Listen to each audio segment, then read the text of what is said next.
Cheating again, please divorce me. After a not-so-long marriage of 4 years, I finally asked Ash to get a divorce. My in-laws took my side and gave my husband a stern talking to. He looked annoyed and had a blue streak on his temple, but then he grinned and said, "Okay, all right, I'll divorce you. But on one condition. You can make any conditions you want, anyway I'm not going to stay married to you anymore." "Fine, then take my parents and our babies and get out." "No alimony or child support." He continued with a thin smile with a condescending face. "You know, it's bad enough to be cheated on, but it's also bad enough to be cheated on. I'm tired of looking at your depressed face. And also, the handsome man with a lonely shadow on his back who has been divorced is very attractive to women, isn't it?" Apparently, he still didn't think I meant seriously. "Oh, no, seriously? Your new house is..." I sent him a picture of my new house. "I am Susan, 28 years old. I'm a mother of 3-year-old twin girls. My husband Ash is 4 years older than me, 32, and a salesman for a trading company. We have been married for 4 years. During our relationship, we found out I was pregnant and hurriedly registered for the marriage. It was what is known as a shotgun wedding. Ash was a salesman who came to the office where I was working at the time, and I admired him as a cool guy from the first time I saw him. We became close through our business contacts, and when he asked me to meet with him outside of work, I felt like I was on the verge of heaven. That's how good my first impression of Ash was. He is tall and slender, with a lean but toned physique, a low, pleasant voice, and of course, a face that is much prettier than most actors. We dated a few times and became close, and before I knew it, we were carrying a child. When I confided this to Ash, he was delighted and asked me to marry him. I was happy. It was like being the heroine in a story with a happy ending. But when we finally got together, the story was not a happy-go-lucky tale, but rather a comic book about the trials and tribulations of a philandering, unfaithful husband. Ash was certainly good-looking and used to dealing with women. I judged it to be gentlemanly and mistakenly believed that he cared for me. And I believed that his immediate offer to marry me was a sign of love, but to him, it was just another tool in his arsenal of future games. I was completely oblivious to all of this and, as he said, I moved in with his parents as soon as we were married. "I can't leave you home alone like that and go to work. I'm worried about you, so I'm asking you to move in with my parents. You don't have a home to go back to, and I want you to do that. My parents passed away at a young age before I was able to enter the workforce. With no siblings, I had no reason to refuse." I was deceived by his words and ended up living with his in-laws at his parents' house. Fortunately, his parents were good people. If they had been the same kind of in-laws, I would have despaired of my life a long time ago. "Don't worry about your life, I'm a good salesman and I earn enough to raise you and the kids. So quit your job and have your children in peace." When Ash found out that the new life inside me was twins, he said this and encouraged me to quit my job. I liked my job, and I was attached to the place I had worked at since I left college. I was a little worried about that, but I was also very concerned about my first delivery and twins, so I did as my husband suggested and quit my job. So I did as my husband recommended and quit my job, and was able to greet the day I would become a mother with peace of mind, as peaceful as it looked, just like the hero of the story with the happy ending I had initially thought I would be. My in-laws were overjoyed with the girl twins, and I was truly happy in those days. I thought that I had achieved picture-perfect happiness, that I had achieved a perfect score in my life, that I had not lacked a single point in my life. Then, when I was drunk with happiness, my husband gradually started coming home late. When I was busy raising the twins with the help of my in-laws, my husband began to work overtime more and more. He also started working on holidays. This is a busy time for me. Things will come up for the kids, won't they? If I refuse the company's request and get demoted, that would be a big problem. I hope you can get through this with the help of my parents. I'm counting on you." Ash put his hands on my shoulders and looked me firmly in the eye as he said this. And I thought to myself, my husband is doing his best, so I have to be a strong mother too.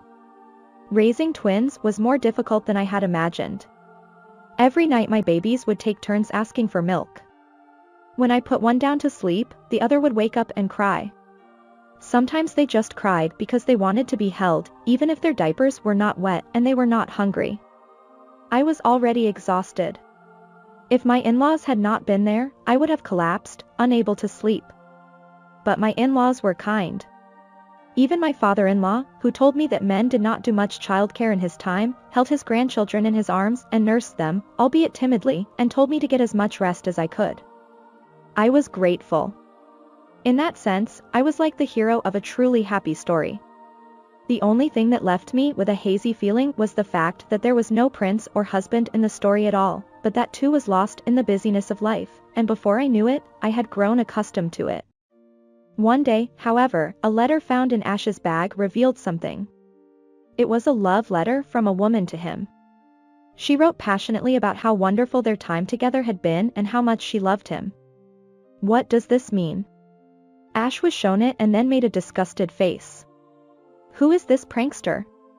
He fluttered the paper and said it was a bad prank. Ash fluttered the letter and said, "It was a bad prank. Can I trust you?" I confirmed, and he looked displeased. You don't believe me? I feel bad that I'm working so hard to provide for my family. He became angry at me for saying that, and I hurriedly apologized. At the time, the way he was angry made it hard for me to believe that it was a lie. Now I can see that by getting angry at me like that, Ash was trying to keep me from saying anything more. But at the time I still believed him, and I was afraid that he would hate me by making me even more angry. One day my in-laws noticed that I wasn't feeling well. They both asked me if I had something to worry about, and I couldn't bear to tell them what had happened. As soon as they heard, the color of my in-laws' faces changed and they both bowed their heads and apologized. Susan, I'm sorry. Maybe it's true. Huh?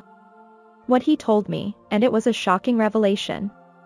Because of his good looks, Ash had always been dating lots of girls since high school, and it was normal for him to date several at the same time. These girls would come over to his house and sometimes start fistfights right in front of him. But none of them lasted long, and his parents thought he would just keep playing around and never get married. You can't imagine how happy we were to hear that he brought you to us as someone he wanted to marry and that you were even going to have a child. I thought you had finally calmed down. I felt my feelings had cooled off. I left the children with my in-laws and decided to have a talk with my husband. Of course, I want to believe you. But, you know, there are so many strange things. For example, the day I left for work on a holiday, there was a debit on my credit card from a theme park, or the day I came home at the stroke of midnight from working late, there was the smell of soap in the house. When I raised some of those things and asked him to tell me the truth, he laughed hysterically and said, "You shouldn't have cared about that. If you didn't know, you would have stayed happy for a long time too."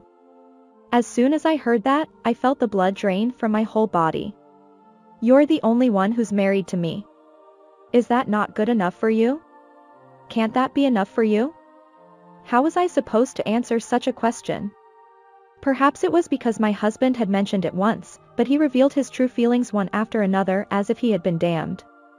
He got married because if he married one person, the person he was going out with, knowing that, would not press him to get married. I had no parents or relatives to deal with. I figured that if he made me quit my job, I would lose my financial power and he would have to do what he said. I was a convenient woman who fell for his strategy. Ash said, "So, if you don't want a divorce, don't complain from now on, understand?" I couldn't say anything and could only silently lie down in front of Ash, who was smiling broadly. It was frustrating. After that, Ash stopped hiding what he was doing. He simply told me and my in-laws to leave if they had any complaints. His in-laws were very eager to believe in their son, but he had gotten to the point where he could no longer control what he wanted to do. I almost gave up at one point. As my husband said, I had no way to make ends meet after having twins and quitting my job.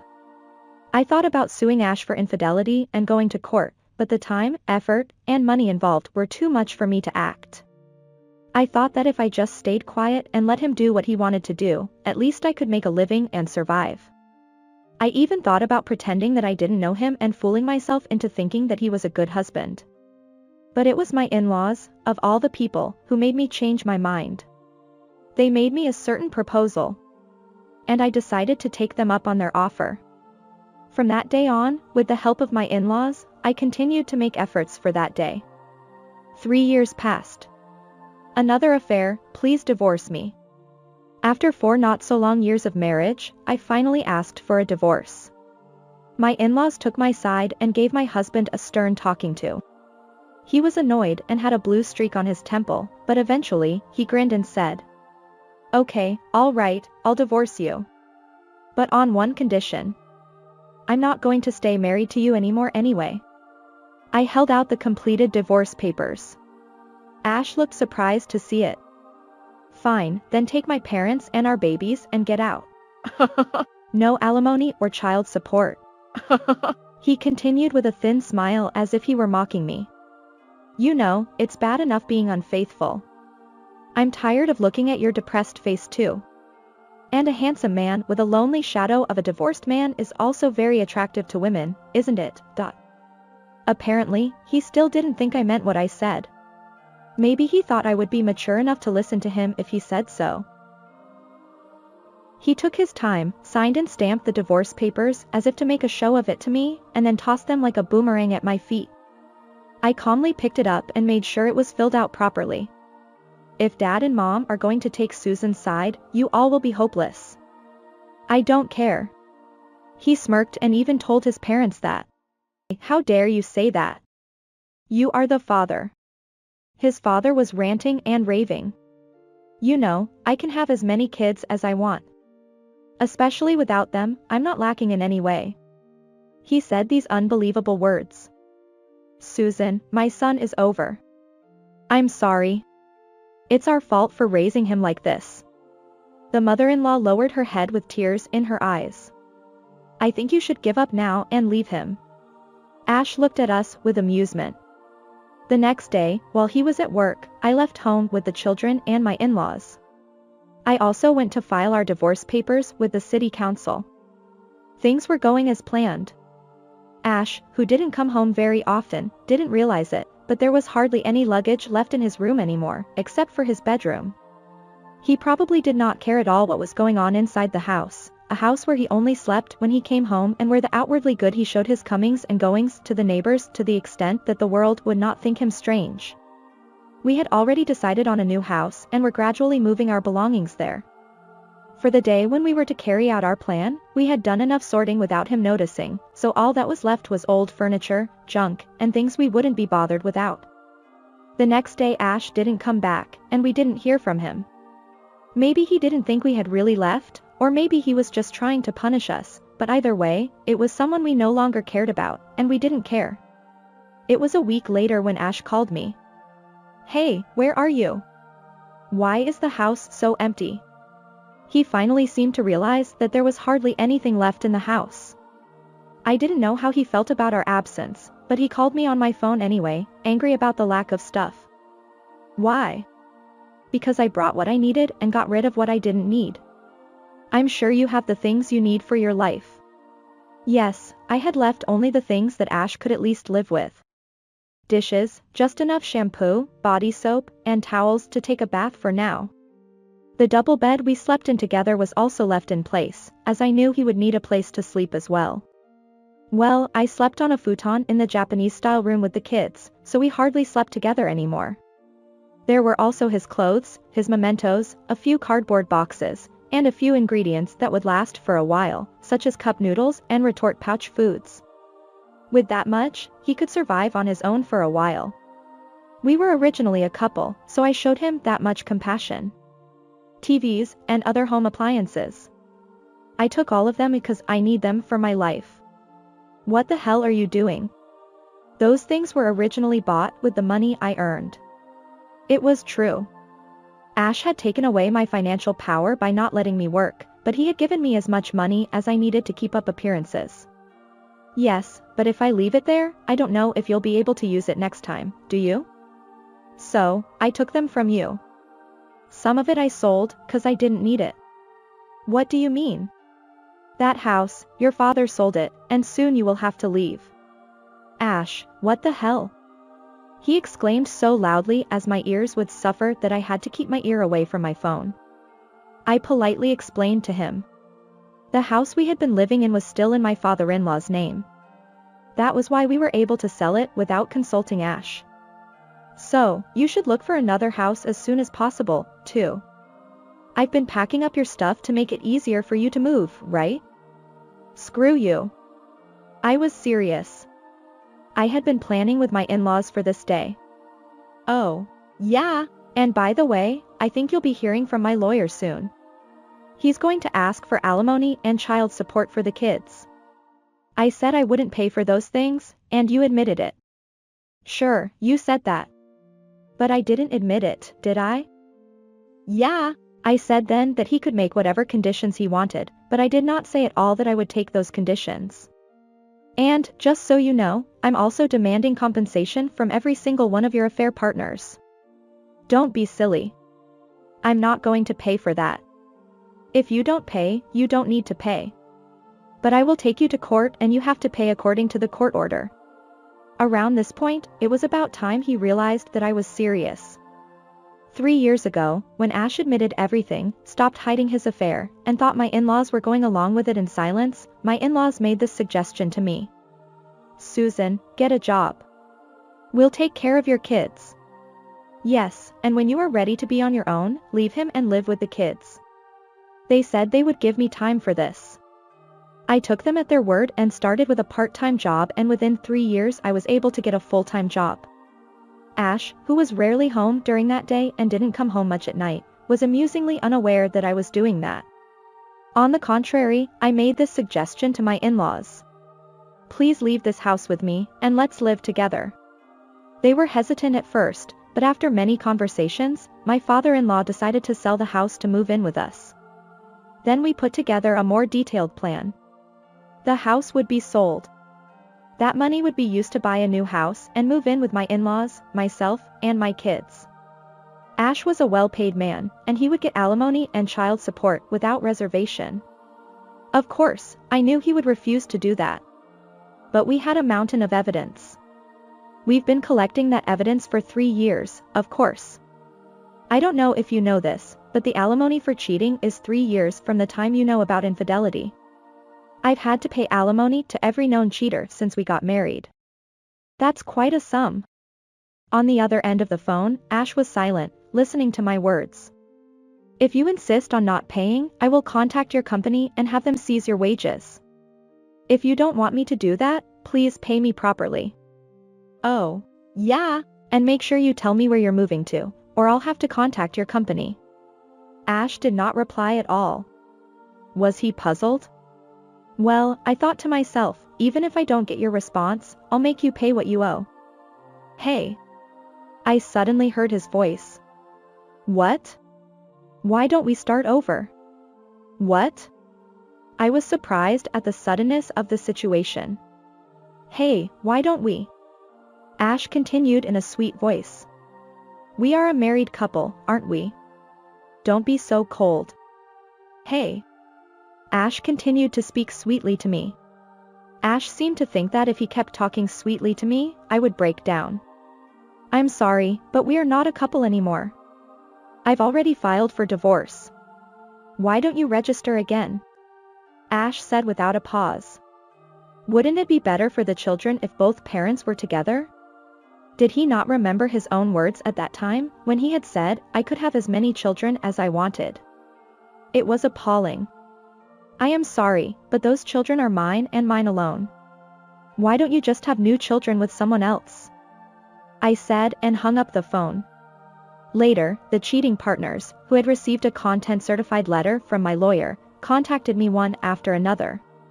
Some of them were married, and those took the initiative to pay me because they did not want their husband to find out their secrets. All the women paid more easily than I expected. It was worth hiring a lawyer who specializes in cheating and divorce. After all, there were so many of his partners. I am sure I didn't charge each of them a very high amount, but I was able to collect enough to send their children to college without any worries. Ash contacted me several times since then, but he always managed to cajole me into getting back together with him. Don't be like that, Please reply to the content certified letter from the lawyer. Don't be so cold, hey? He was desperately trying to hang on, but I had not a millimeter of intention to nod. And then Ash said something like this as if he had just thought of it. Hey, what kind of place do you live in now? You want to come back here, don't you? If it's now, you can still come back, just take the plunge and come back. Don't worry. I sent him a picture I had taken of my current house, just enough to show where it was and what the room looked like. Oh, no, seriously? Your new house is? He looked at the picture and exclaimed. Yes, I am living in what is called a high-rise condo. He seemed to have guessed from the blue sky glimpsed from the window of the room that it was quite an upper floor there. Please. Let me live there with you. No. I cut him off with a single word. Please don't contact me again unless it's through my lawyer. I blocked him and bought a new phone. Now he would never contact me directly again. According to my lawyer, Ash desperately asked me to contact him, but of course, I refused. When I insisted that I would strictly ask him to pay alimony and child support, and if he didn't pay, I would file a motion to garnish his salary with the company, he finally gave up and agreed to pay. I didn't want to be on the hook for years, so I asked him to pay both in one lump sum. I don't know if he got into debt somewhere or if he had been secretly saving money, but I got what I could get from him, so it doesn't matter either way anymore. Now I leave my kids at my in-laws and go to work. To be honest, I have enough alimony to get by without working, but no one knows when things will happen. If I can, I should always have a proper job. Besides, I want to stay connected to society by working. I enjoy working every day because I like to interact with people, which is what I did in sales before I got married. When Ash asked me to quit my job and I was stuck at home, only taking care of my children, I felt isolated from society and alone. Of course, I was close to my in-laws, but people must be connected to society. My marriage was like being thrust from heaven to hell, but I guess I have to thank Ash just for giving me 2 adorable daughters and the parents-in-laws who I can once again call my parents. Yeah. About Ash, turns out, because of the lawsuit I filed, he got blamed by the women, and they even stormed the company. In the end, the company found out what he had been up to. He was demoted and sent from the head office to a local branch office. Even there, some women seemed to be attracted by Ash because of his good looks, but of course, the rumors reached them and no one would approach him because of the alimony and child support debts he had to pay. Either way, it's not my business. I cherish my current family and am walking towards a bright future. I'm truly enjoying happy days.